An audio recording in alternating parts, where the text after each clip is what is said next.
Hello, greetings.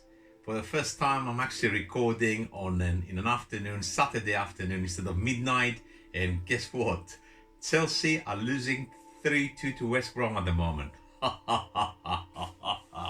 Anyway, on a serious note, what's on today? Today's integration for year 13s again. Reverse chain rule, quite a difficult topic, okay? Often when I'm teaching myself, I actually skip it because it's so hard. By the way, any of these particular integrals you're going to see today, although if you know you're doing the one-liners, they can all be done by substitution. So do not panic. If you cannot see what's going on, just ignore it and just stick to a substitution. For each of them, I will actually try to remember to give you a sensible substitution to actually do it for yourself. Okay. In most books now, most textbooks as well, they do put a little section for reverse chain rule, or as is known as harder recognitions, basically, of differentiation.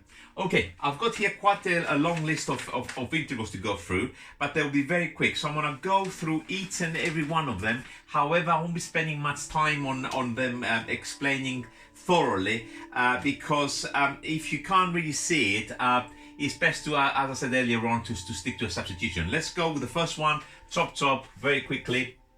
Integral, that's number one, 3x bracket of x squared minus 1 to the power of 4 dx. Okay, this one you can do by substitution. Substitution, u is equal to x squared minus 1 works brilliantly, but for this particular one, most people that are a little bit advanced at their exam standards, they might recognize that because of the x squared minus 1 differentiating to 2x, the clue is just the x here. This has started as a higher power, so I'm going to actually start filling it in. So they say, look, this was an x squared minus 1 to the power of 5.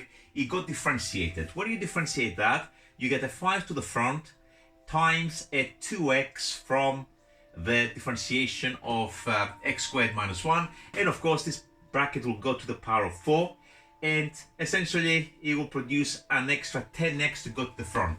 The x is there, the 3, I don't know how you end up there, so it must have been there from the beginning, but to take care of this 10, I need to divide this by 10, so the answer should be 3/10 x squared minus 1 to the power of 5 plus c. So that is the answer to this one. Nothing else to say. Okay, let's see if we can perhaps try a second one which is of the similar kind of pattern. This is x squared bracket 1 minus 4x cubed to the power of minus a half dx.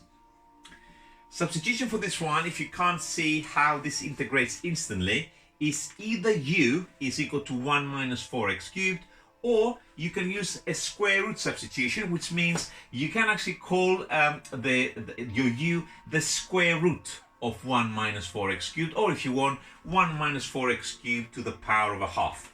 So for the time being, we're going to try to recognize, and the reason we can recognize this one, it is because this bracket, the interior of this bracket, differentiates to minus 12x squared. It's the x squared that matters. The 12s or any other number, constants, we can make them up. So that means this bracket, 1 minus 4x cubed, started life once upon a time as a higher bracket, that is to the power of a half. Then when we differentiate that, we're trying to see what extra bits we're getting. We're going to get the half at the front from the power, and when we're differentiating this quantity, we're going to get a minus 12x squared, so essentially we're going to get minus 6x squared. The x squared is of course what made us do this one. We need to take care of this negative 6, and to take care of the negative 6 we need to put a minus 1/6 at the front, and this now should work. So that's I forgot the plus c, naughty me. Okay, that's 2 so far. We're going to go to number I'm going to go actually to number 5 because it's similar to those ones, because it makes more sense. They're better grouped like this. So the third one, or 5th on my list as you see it there. But the way all of these are in my website with full solutions, if you go for this particular work, integration is for year 13s, if you go to the tab booklets, standard, integration, and I think this is actually the book is called reverse chain rule, okay? So you should be able to find it. Okay, let's look at the next one. That is 10x over the square root of what? I lost the line now. Okay, x squared minus 7 dx. You can't see what's going on. Quite clearly, substitution will sort it out. Substitution, either u is x squared minus 7 or u is the whole of the square root. But if we rewrite it, first of all, do not be fooled, just in case, because occasionally I get students that say, by the way, look at this x squared or whatever, it differentiates to 2x. So it's bottom differentiating to top, which is a different kind of recognition. It is not, guys, because it would have been okay if the square root wasn't there. At the moment, the bottom does not differentiate to the top. However, if we write it as 10x and write the square root as a bracket to the power of minus a half dx, and just check the bracket very quickly, the x squared minus 7 differentiates to 2x. 2x is the x that appears there that makes me recognize this chain. So start with your bracket at a higher power. That's to the power of a half. I differentiate it. It's useful sometimes to get confident to do some side work. It's like I'm doing here. Half comes to the front times a 2x on the differentiation of this bracket, which is just x. And the x is there. There's no numbers to adjust. So what that means is basically the 10 that I'm seeing in there must have been there from the beginning, plus c. So that is done. Okay, what's next on the list? All right, we're going to trig. We all love trig, don't we? So let's make some space. Actually, let's rub everything off. It's easier. Magnetic. I didn't even know I had this sponge for ages. I didn't realize it was magnetic. Okay, where are we? We have the integral. I got the sponge and I'm still using my hand. Much better, isn't it? Okay, so 4 sine cubed cos x dx. Okay. This you might be thinking trigonometric identities, but it's not. And the substitution for this particular one that will work is u is equal to sine of x. What triggers my thinking for this particular one now to recognize it? Sines and causes differentiate to one another, but for a negative sign. Sine differentiates to plus cos, cos differentiates to minus sine. So if I just actually write a differential here and say, okay, suppose I differentiate. So this is possibly a higher power of sine, and what I'm seeing here is derivative. So if I differentiate a sine to the power of 4, which often I say to students, if that confuses you, at least in the beginning, write it as sine of x to the power of 4, because that's what it actually stands for. When we differentiate that, a 4 will come to the front, the sine of x goes cubed, and then it stands the differential of the sine, which of course is a positive cos, and of course this will write as sine cubed x, because that's the proper way of writing. So the sine to the 4 of x will differentiate to that. I'm looking at this and it doesn't even need any adjustment. In fact, this is the sine to the 4 of x plus c. 4 comes to the front, that's what I'm seeing there. The sine to the 4 will reduce its power to cubed, and it will of course produce its derivative, which is just simply cos x. Easy peasy. The next one is very similar, but this time the powers have swapped. So we have the sine of x times the cos cubed of x. Again, sine differentiates to plus cos, cos differentiates to minus sine. So at the moment, this is the function that we're seeing is derivative next to it, but for constants, possibly minuses, etc. So if we think about what is happening, we're seeing the sine as the derivative of a cos. We're ignoring the minus for the time being. So if we differentiate a cos to the 4 of x, what will happen in there? First of all, a 4 will come to the front. No problem. The cos will become cubed. It reduces power by 1. And also it will produce a minus sine x. So essentially we'll have the cos cubed and the sine x. What we're out by is this minus 4. And therefore, to take care of that for integration purposes, we need to divide by that. So the answer is minus a quarter cos to the 4 of x plus c. So far, these are kind of common. It's worth spotting those two. With a bit of practice, we can see this one. Now comes a tricky one. This is one that it confuses a lot of people the first time you see it, because it brings back other parts of integration. It's a little bit of a sneaky one. Is 6x e to the x squared. The problem with this particular integral is most people will look at the integrand and say, this is like integration by parts, isn't it? I mean, things like x e to the 2x is done by parts, so this practically looks the same. But it's not. It does not really work with integration by parts, this particular one.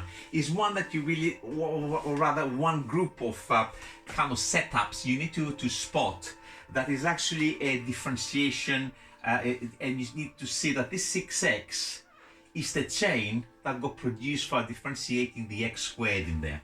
So if we think about how this started, is the e to the x squared. What happens when I differentiate e to the x squared? Well, the exponential remains untouched. So, okay, we're gonna get this bit. But also from its chain, we're gonna get a times 2x.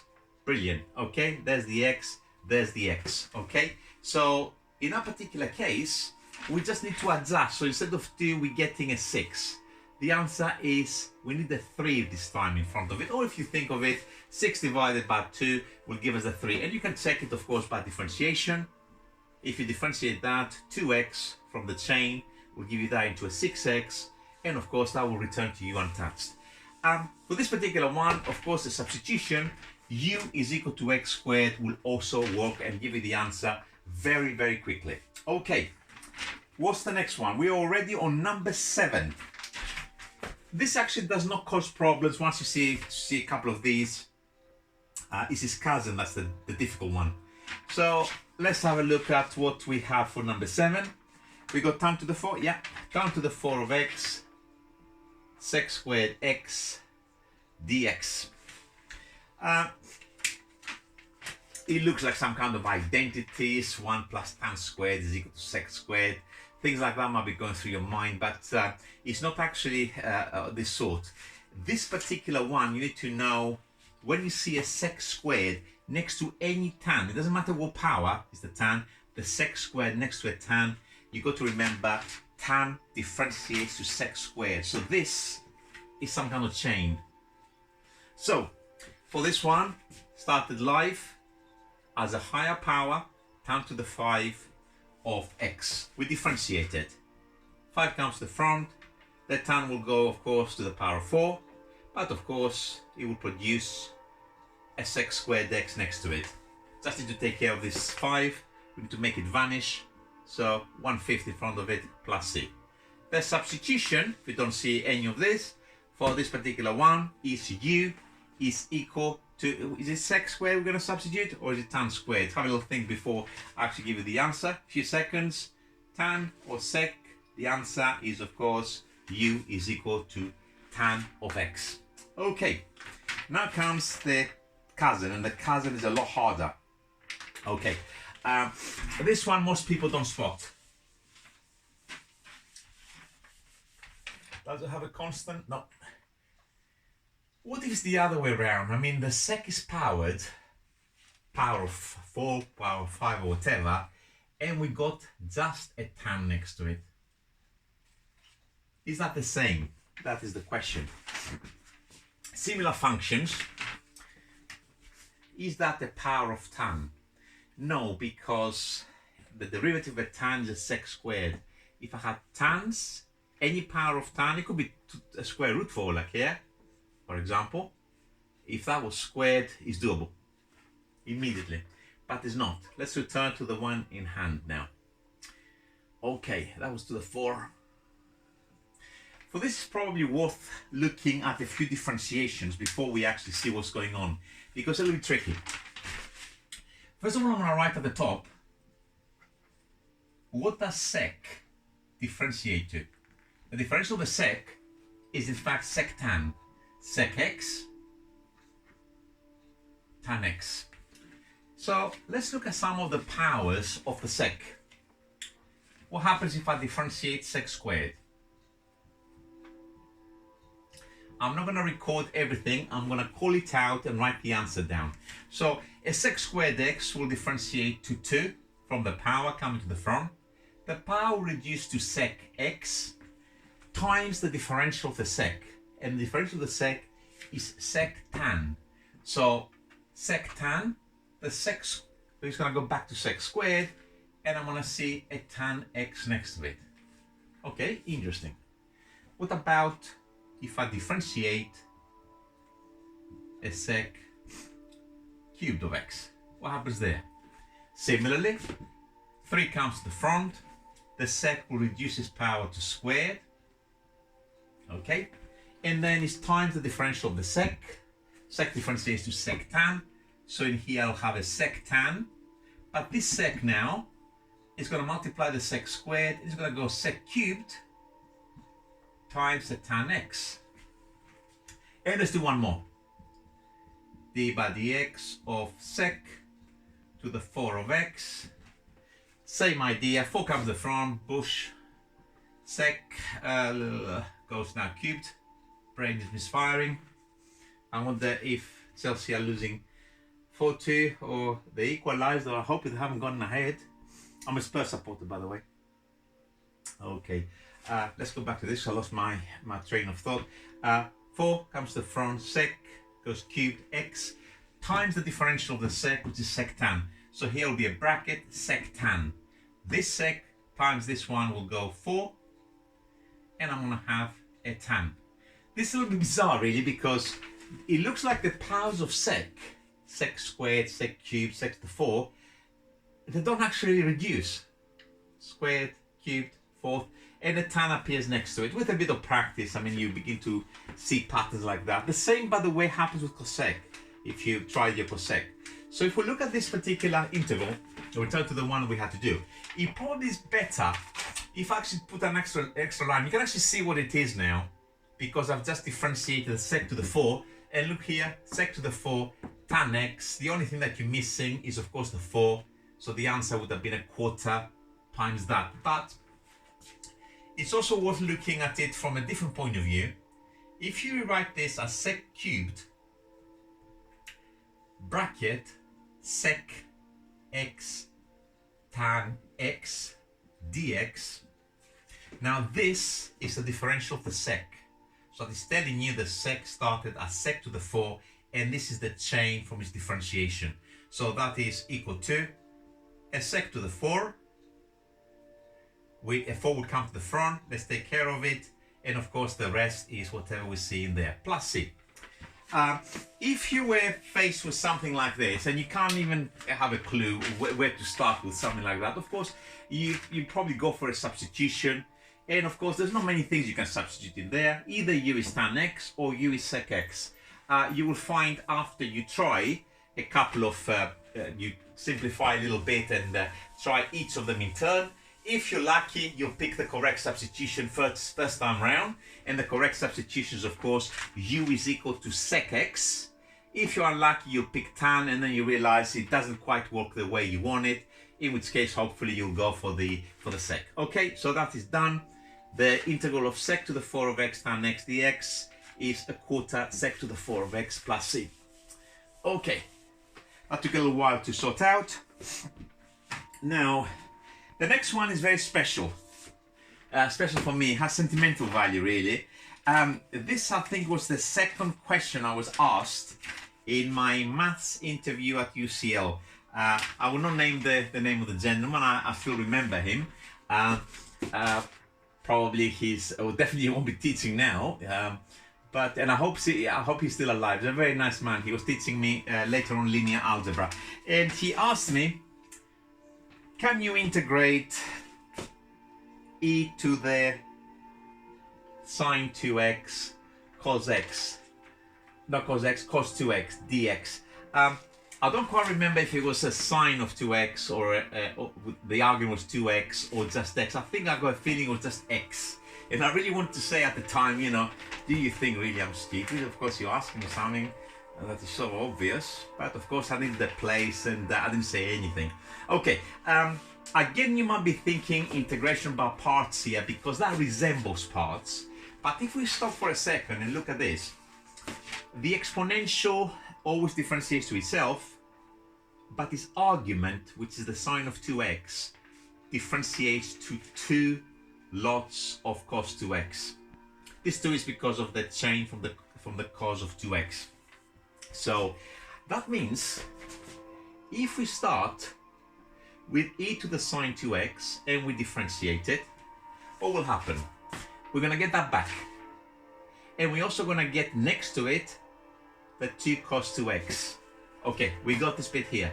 The only thing that's missing is this 2. We need to take care of it. So for integration purposes, it's of course a half at the front plus c. And now this works. If you don't see this, the substitution for this particular integral is u is equal to sine 2x, and everything should clear in a few lines. This is not difficult. Now what follows is actually something which is a little bit difficult. So let me just write it down. The next 3, in fact, the last 3 that I've got here, they're a little bit of, I would call them novelties. The kind of, just to stretch you a little bit, to see, okay, how far can we take this? Let's start with this particular one. It's called logs, and it's the log of x over x.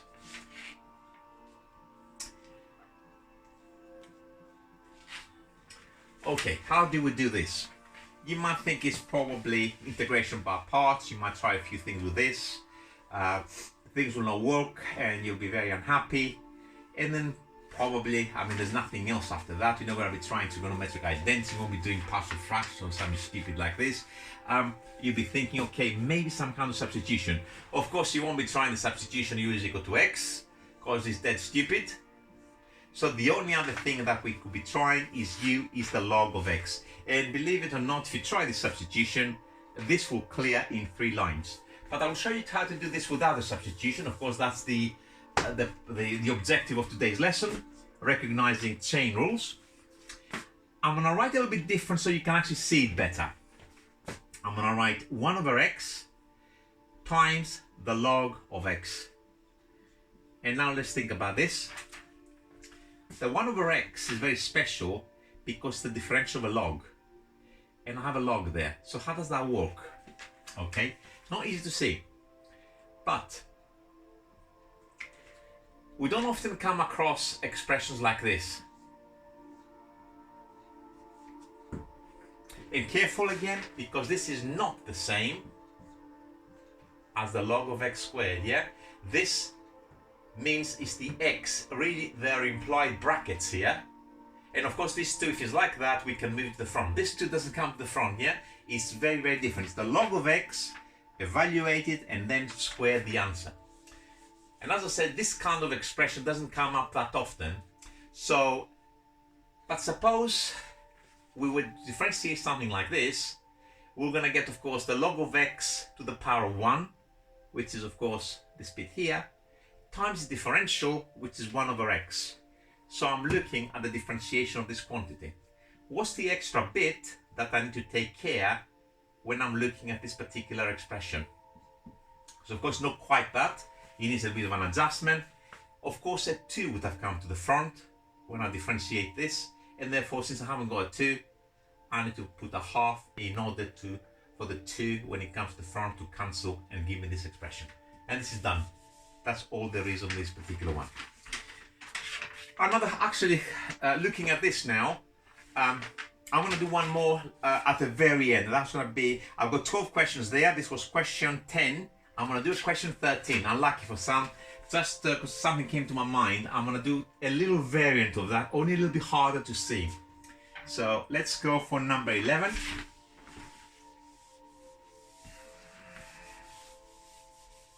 Okay, 11. Integral of square root. I hope the green shows well. The reason I'm using green pen actually is because I stupidly bought both pens in packs of 4, one of each color.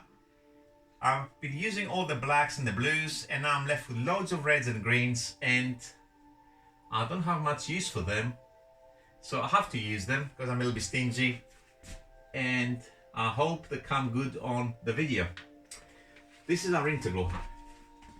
It's absolutely grim, isn't it? What I'm going to do with this. Okay. First thing, x and 2x.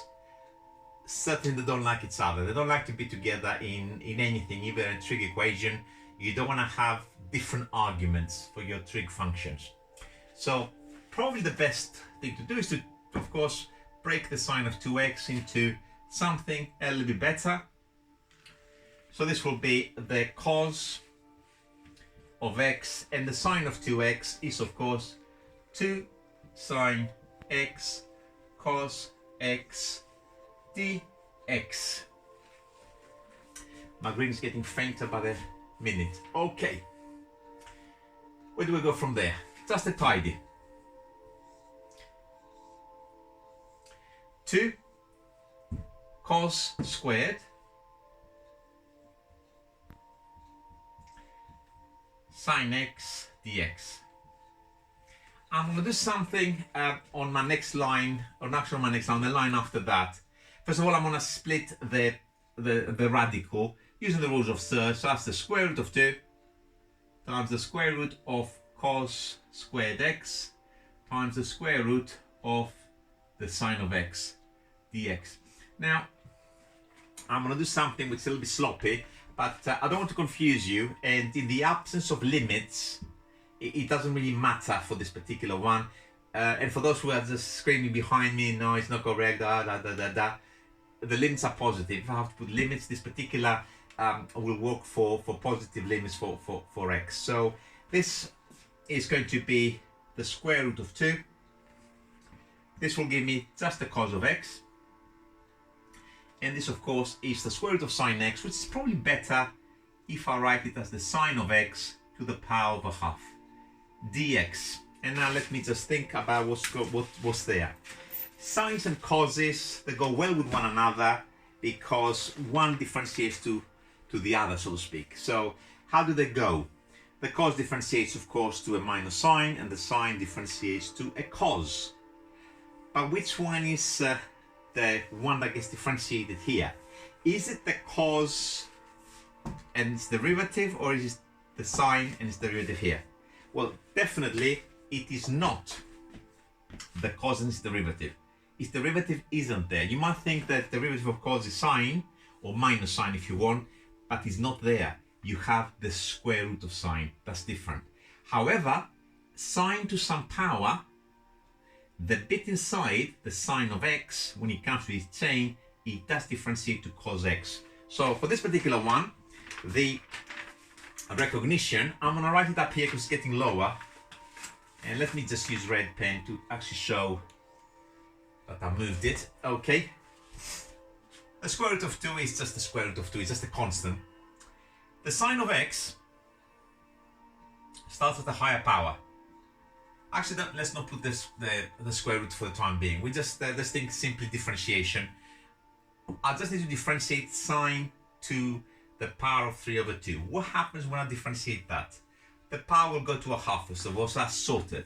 It will also produce a 3 over 2 to come to the front. And when it comes to the differentiation of the sine, it will beautifully go to a plus cos. So I've got these two bits are there. I just need to make sure I end up with a root 2. So I'm take care first of all of the 3 over 2. This is the same as saying divide my square root of 2 which is there, but this quantity here.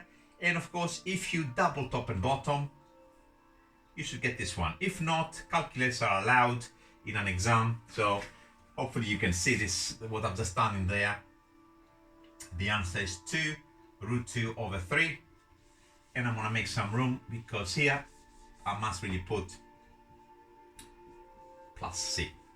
And if you don't see this particular one, this is actually quite difficult because in order really to use a substitution and think of something sensible, you need to write a little bit different anyway, and you still have to do a little bit of a manipulation. The substitution that works for this particular one is u is equal to sine x, but as I said too, even if I give you a substitution straight from the beginning and say, okay, use a substitution, u is equal to sine x, directly into that, it's going to be a little bit of still tough going to get all the way to the end with this particular one. Anyway, this is number 11. We're coming to number 12.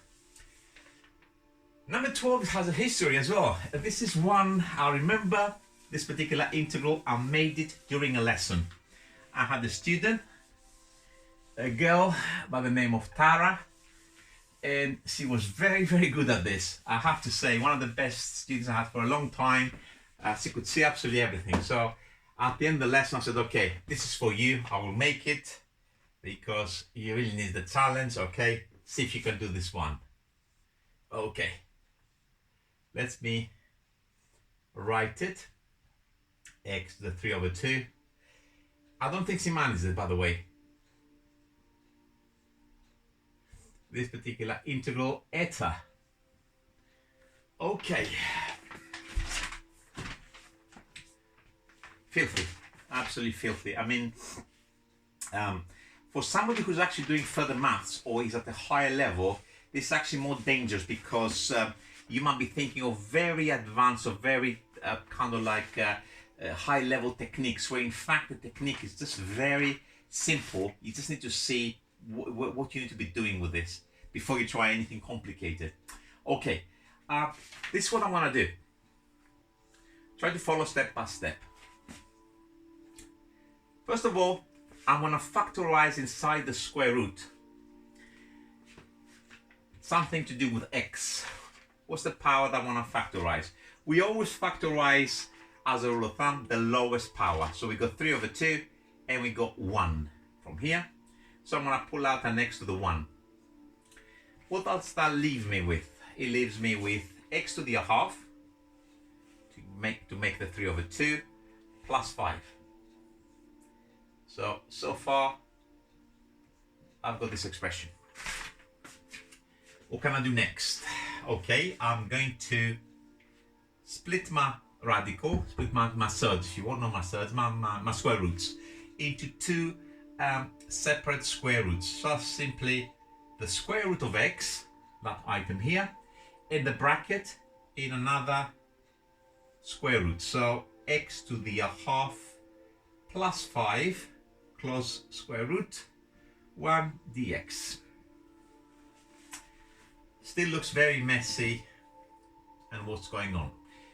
The last step that I'm going to do is I'm going to rewrite some of this stuff in index notation. So first of all, the square root of x, I'm going to write it as x to the half.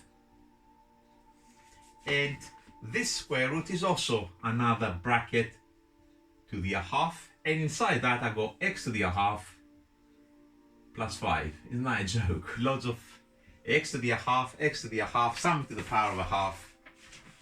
Okay. And possibly I still can't see what to do or what's going on. But if we squeeze our brain and just look at it a little bit more carefully and rewrite all of this denominator as follows: x to the minus a half, move it to the top, and move the bracket to the top also. X to the half, this doesn't change of course, it's the argument, it's inside the bracket, x to the half plus 5 to the power of minus a half dx. And let's study this particular one a little bit better. Let's look at the interior of this bracket. Forget about the 5, that will differentiate of course to nothing. What does x to the half differentiate to? x to the half differentiates to a half x to the minus a half. Here he is. The constants, don't worry about them, we'll sort them out. So that is actually telling me I started at the higher with a higher bracket. Where's my sponge gone? Oh, there you go. So that tells me that this bracket here started with a higher power, so I'm going to increase it by 1. So it's x to the half plus 5 to the power of a half. And now I'm going to differentiate it and see what happens. I'm going to just get all my bits here just to keep track. Half comes to the front. Then this bracket, x to the half plus 5. You reduce the power by 1 to the minus a half, all good so far, times the differential of this quantity, which is of course half x to the power of minus half.